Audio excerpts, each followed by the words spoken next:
Hello दोस्तों, मैं संजीत यादव और आप देख रहे हैं हमारे YouTube channel Rajneesh career point. दोस्तों, मैं आज आप लोगों को त्रिकोणमिति का बेसिक कॉन्सेप्ट समझाने वाला हूं, जो बहुत ही आसान है। मुझे उम्मीद है कि आप लोगों को त्रिकोणमिति का बेसिक कॉन्सेप्ट बहुत ही आसानी से समझ में आ जाएगा। दोस्तों, मैं त्रिकोणमिति में सबसे पहले समकोण त्रिभुज के बारे में जानते हैं कि समकोण त्रिभुज होता क्या है। समकोण त्रिभुज, त्रिकोणमिति में हम सिर्फ समकोण त्रिभुज का ही अध्ययन करते हैं या किसी समबाहुभुज का अध्ययन करते हैं। तो त्रिकोणमिति में समकोण त्रिभुज का अध्ययन करता है। तो समकोण त्रिभुज होता क्या है? तो समकोण त्रिभुज हम उसे कहते हैं जिसका एक कोण 90 डिग्री का हो, यानी एक कोण 90 डिग्री का हो और तीनों कोणों का योग 180 डिग्री हो। तो वैसे भी किसी भी त्रिभुज का तीनों कोणों का योग 180 डिग्री होता है, ये तो आप लोगों को पहले से ही पता होगा। लेकिन समकोण त्रिभुज में एक कोण का मान 90 डिग्री होगा, तो उसे हम समकोण त्रिभुज कहते हैं। समकोण त्रिभुज में 90 डिग्री का ठीक सामने वाला भुजा जो होगा वो कर्ण होता है। तो 90 डिग्री के ठीक सामने ये भुजा है AC, तो AC यहाँ पे कर्ण है, जिसे इंग्लिश में हाइपोटेन्यूस कहते हैं और इसे हम H से इंडिकेट करते हैं। और इसको हम आधार मान लेते हैं, ये नीचे वाला बेस बोलते हैं इसको इंग्लिश में आधार, जिसे हम B से डिनोटेट करते हैं। और ये परपेंडिकुलर है, जिसे हम इंग्लिश में परपेंडिकुलर कहते हैं और इसे हम P से डिनोटेट करते हैं। हिंदी में इसे लंब बोलते हैं और इसको आधार बोलते हैं। ठीक है। समबाहुभुज हम बोले तो मान लीजिए कोई भी समबाहुभुज का अगर हम अध्ययन करेंगे, मान लीजिए ये एक समबाहुभुज है A, B, C और D, ये समबाहुभुज है। तो एक हम इसमें विकर्ण डाल देते हैं, तो ये भी एक समकोण त्रिभुज हो गया। मान लीजिए इसका मान 90 डिग्री है और इसका भी मान 90 डिग्री है, तो इधर एक समकोण त्रिभुज है और ये भी एक समकोण त्रिभुज है। तो इसको भी हम दो त्रिभुज में बांट ले, समकोण त्रिभुज में। तो इसके बारे में भी हम अध्ययन कर सकते हैं, इसका भुजा या कोण के अनुपात के बारे में जो अध्ययन करते हैं, यही तो त्रिकोणमिति है।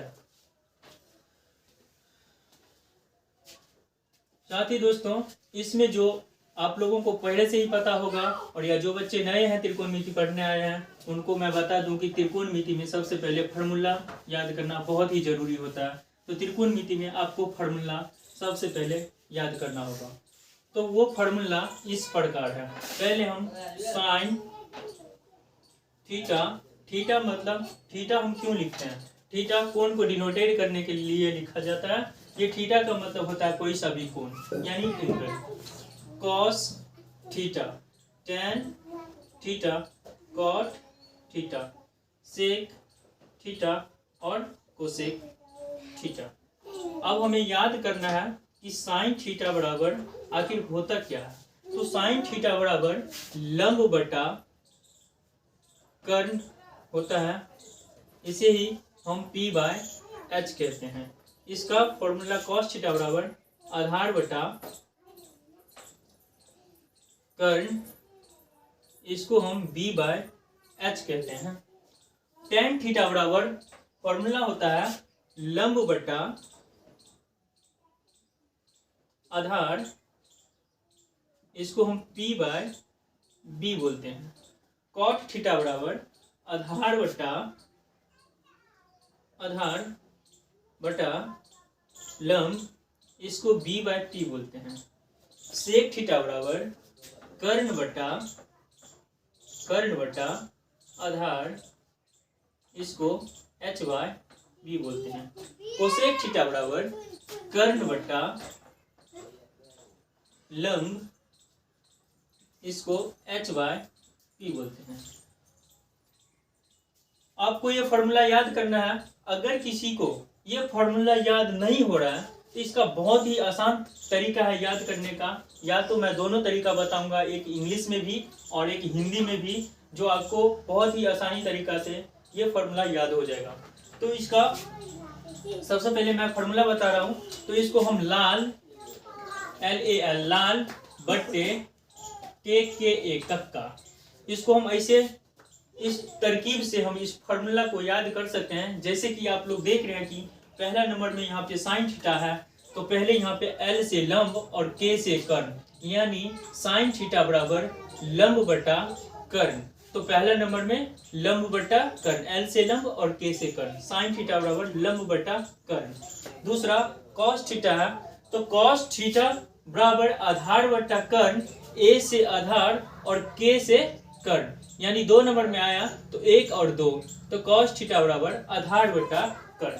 तीसरा नंबर में यहाँ tan थीटा आता है, तो tan थीटा बराबर 1 2 3 यानी लंब बटा आधार, L से लंब और A से आधार, लंब बटा आधार। चौथा नंबर में हम ऐसे 1 2 3 और इधर से आएंगे 4, तो यानी A से आधार और L से लंब, आधार बट्टा लंब, cos थीटा बराबर आधार बट्टा लंब। ठीक।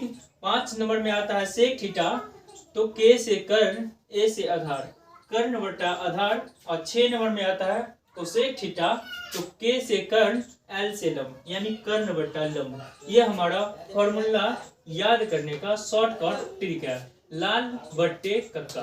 आप कहीं भी थोड़ा सा भी पेज पर आप इसको लिख करके फार्मूला को याद कर सकते हैं। या अगर हम P/H V/H ये वाला याद करेंगे तो आप देखिए, P से पंडित और B से बद्री और P से प्रसाद और H से हर और H से हर और B से बोल, यानी पंडित बद्री प्रसाद हर हर बोल। पहला नंबर में आता है साइन थीटा, तो साइन थीटा बराबर P/H, यानी P/H, साइन थीटा बराबर P/H। दूसरा नंबर में आता है cos थीटा, तो cos थीटा बराबर B/H, तो यहाँ B/H है।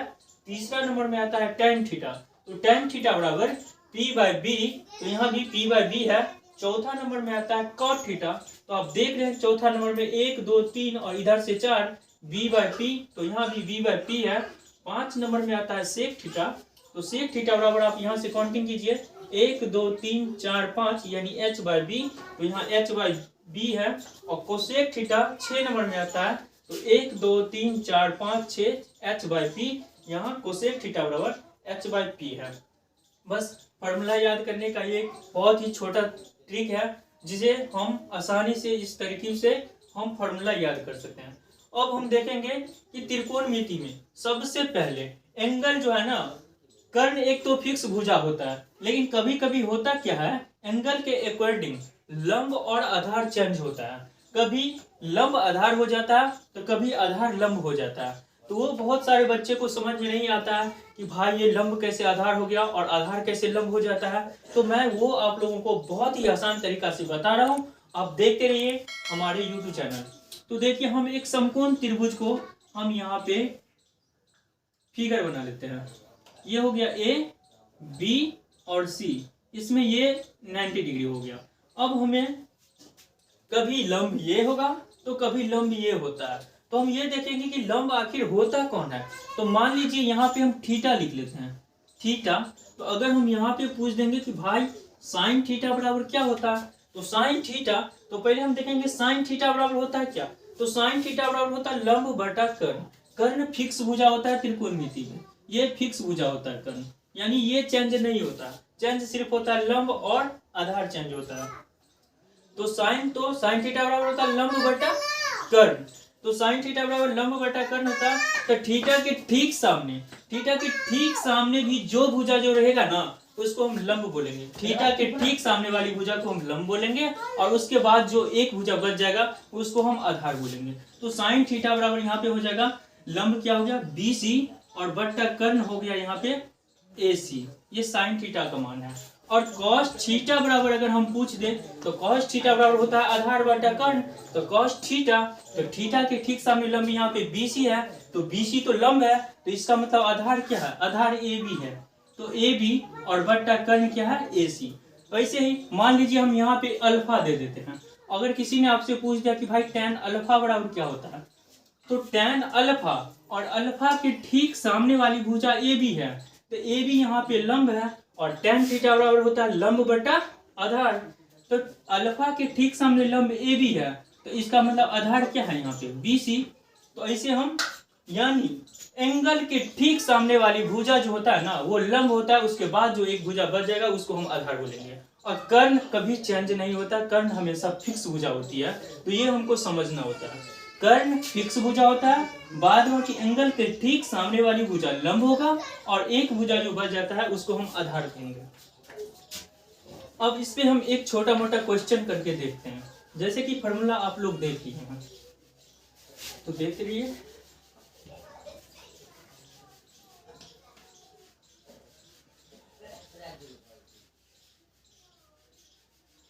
एक क्वेश्चन हम ले लेते हैं इसमें।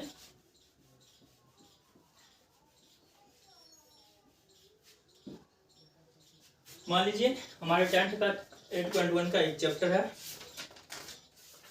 एक क्वेश्चन है, मतलब त्रिभुज एबीसी में जिसका कोण बी समकोण है, तो हम त्रिभुज एबीसी मान लेते हैं। मान लीजिए त्रिभुज एबीसी एक त्रिभुज है ए बी सी।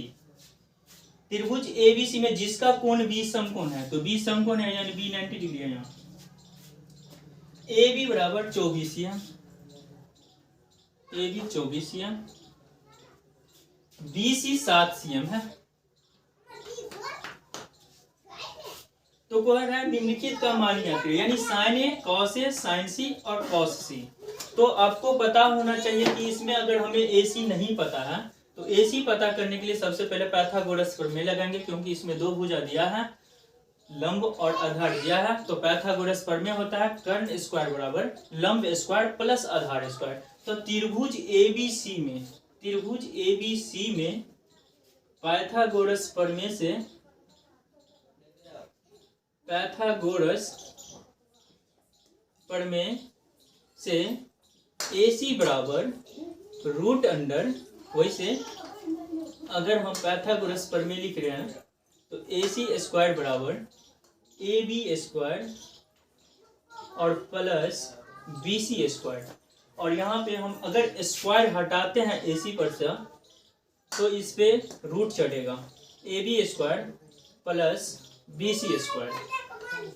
AB का मान हमको पता है, AB 24 का स्क्वायर और ये 7 का स्क्वायर। 24 का स्क्वायर हो गया, 24 को अगर हम 24 से गुना करते हैं तो 576 और 7 सत्ते 49। दोनों को अगर हम ऐड करते हैं तो 9 6 15 का 5, 7 4 11, 1 12 का 2, 5 1 6 और 625 का अगर स्क्वायर रूट हम निकालेंगे तो इसका 25 होगा। अगर किसी को स्क्वायर रूट नहीं निकालने आता है तो इसका हम एलसीएम करके देखेंगे, और एलसीएम करने पर जिसका परफेक्ट स्क्वायर होगा यानी जिसका जोड़ा हो जाएगा तो उसमें से हम एक निकालेंगे, यानी 25 हो गया। यानी AC यहाँ पे हमारा 25 cm हो गया। अब हम निकालेंगे, जैसे इसमें है क्वेश्चन बोल रहा है साइन ए, तो साइन ए, तो साइन ए बराबर सबसे पहले हमको फॉर्मूला याद करना है, वही मान लीजिए LAL और बट्टे KA। तो साइन पहला नंबर में आता है यानी लंब बटा कर्ण, लंब बटा कर्ण। तो साइन तो ठीक है, और ए के ठीक सामने वाली भुजा क्या है यानी BC। तो यहाँ पे BC कितना है 7, अब कर्ण फिक्स भुजा बटा 25, ये साइन ए का मान है। दूसरा है कॉस ए, तो कॉस ए के ठीक सामने लंब हो गया BC, तो इसका मतलब आधार यहाँ पे हो गया AB, और इसके कॉस बराबर फॉर्मूला होता है आधार बटा कर्ण, आधार बटा कर्ण। तो कॉस ए के ठीक सामने लंब BC है, तो इसका आधार है AB। तो AB का मान यहाँ पे है 24 और कर्ण फिक्स भुजा है 24 बटा 25। दूसरा क्वेश्चन इसी में है साइन C, तो साइन C के ठीक सामने वाली भुजा लंब AB है, साइन थीटा बराबर फॉर्मूला था लंब बटा कर्ण, लंब बटा कर्ण। तो साइन C का ठीक सामने लंब 24 और बटा 25। दूसरा कॉस C, तो कॉस C के ठीक सामने लंब हो गया, पहले तो कॉस बराबर फॉर्मूला लिख लेंगे आधार बटा कर्ण, आधार बटा कर्ण। तो कॉस C के ठीक सामने लंब हो गया AB, तो आधार हो गया BC का वैल्यू है 7 और बटा कर्ण 25। ऐसे हम बेसिक कॉन्सेप्ट का सवाल बना लेंगे।